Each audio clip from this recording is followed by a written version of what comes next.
Olá, meus irmãos, muita paz a todos. Hoje nós escolhemos como tema uma questão,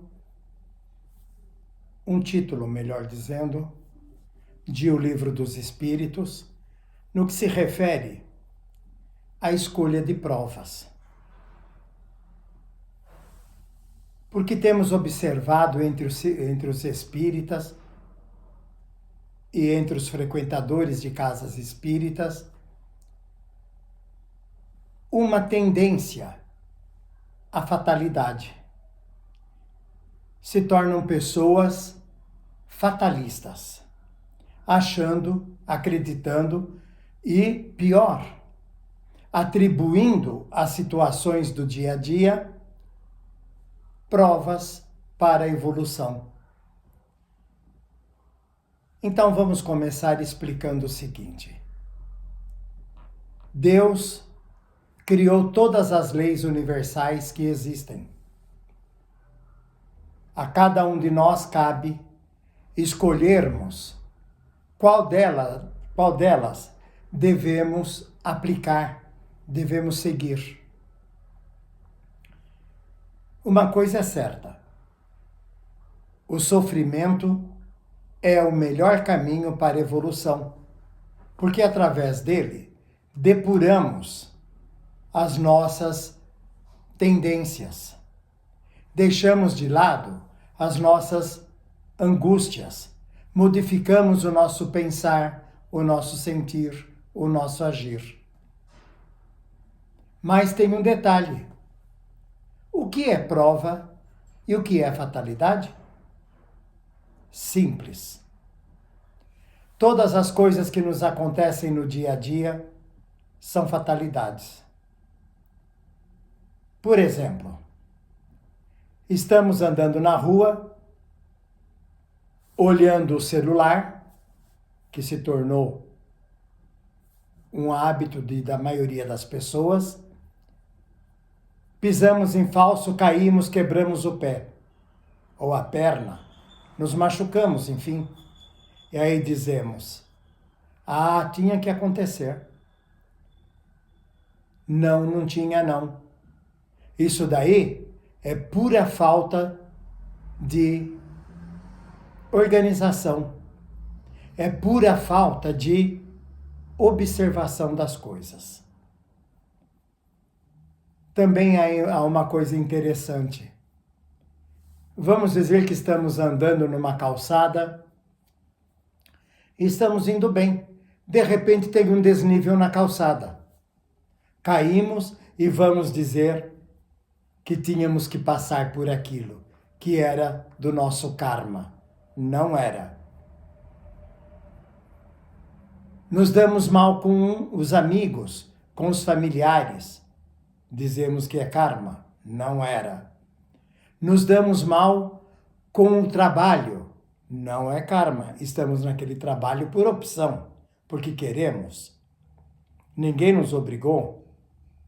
Então vejam, meus irmãos, enquanto espíritos desencarnados, não precisamos de ter muito equilíbrio, de estarmos muito evoluídos para termos direito à escolha de provas. Mas essas provas que vão marcar o nosso progresso espiritual são as que nos chegam independentemente da nossa vontade, independentemente de terem sido provocadas por nós. Então, essas ficam por conta da evolução do espírito. E ainda assim, em muitas situações, podemos transformar essa prova em algo de proveito individual e coletivo. Mas algo interessante também acontece. Primeiro passo: deixarmos de pensar que tudo que nos acontece é por conta da nossa evolução, do nosso progresso espiritual. Não é. São tendências pessoais. São tendências das nossas atividades humanas do dia a dia. Então, observamos muita gente dizer assim: também, depois dessa encarnação, não terei mais problemas com esta ou com aquela pessoa. Pelo contrário, terá sim. Porque a pessoa, melhor dizendo, que está passando por essa situação, não aproveitou a reencarnação para irradiar paz. Se colocou numa posição de tolerância, de humildade indevida, errada, desnecessária. Quis demonstrar ser uma coisa que no fundo não era. Então, contraiu situações que deverão ao longo do tempo ser reajustadas. Então vejam, as questões domiciliares, as questões de relações humanas entram perfeitamente nesse contexto e precisamos nos libertar destas coisas. Mas como nos libertar? É simples. Temos que tomar para nós a responsabilidade de tudo que fazemos. Somos os construtores dos nossos destinos. Somos a consequência daquilo que vivemos. Somos a felicidade do bem que praticamos. Somos o dever do cumprimento ou a falta do dever pelo não cumprimento das coisas. Então não adianta dizer, meu mentor me orientou. Não é verdade não, viu?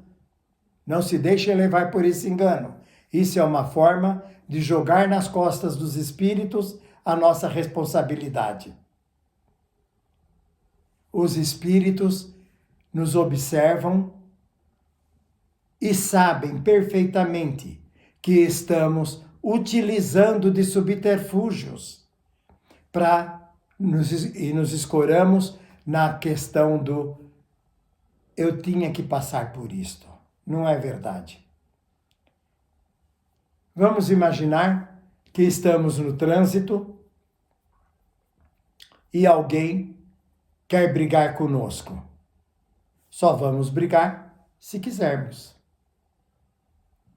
Alguém bate no nosso carro, saímos brigando, falando um monte de bobagem. Podemos fazer diferente. O carro é um bem recuperável. A paz íntima é um bem que deve ser mantido permanente. Não vamos brigar. Deixemos tudo para lá. Recomecemos. Isto é o que o espírita deve fazer. Isto é o que o espírita deve colocar em prática. Se os irmãos observarem, no final do Livro dos Espíritos está a missão do espírita. Sabe qual é? Divulgar a paz através de ações. Demonstrar através de atitudes, de palavras e pensamentos, o bem que está fazendo para si mesmo, diante da sociedade a que pertence, ajudando o outro a progredir. Cabe aí dizer uma coisa. Muitas das nossas ações, dizemos assim, em muitas delas, dizemos assim, também quando eu desencarnar, isto eu não levo mais comigo. Mas isto o quê? As coisas do seu dia a dia? Isso não vai mesmo. A sua consciência não colocará no prato daquilo que muitos acham da tomada do julgamento. Não há julgamento nenhum. A nossa consciência nos dirá como fazer, como viver, como agir no mundo espiritual. Então, meus irmãos e minhas irmãs, sejamos conscientes. Saibamos que tudo o que se passa conosco é criado, promovido, praticado por nós mesmos. Enquanto espíritos, existem e surgirão acontecimentos que irão marcar a nossa evolução. Mas as querelas do dia a dia, as situações que podem ser deixadas para lá, isto não implica em nada na nossa evolução. Ou seja, vivermos para fazermos o bem a nós mesmos através daqueles a quem ajudamos. Paz a todos, até uma próxima vez.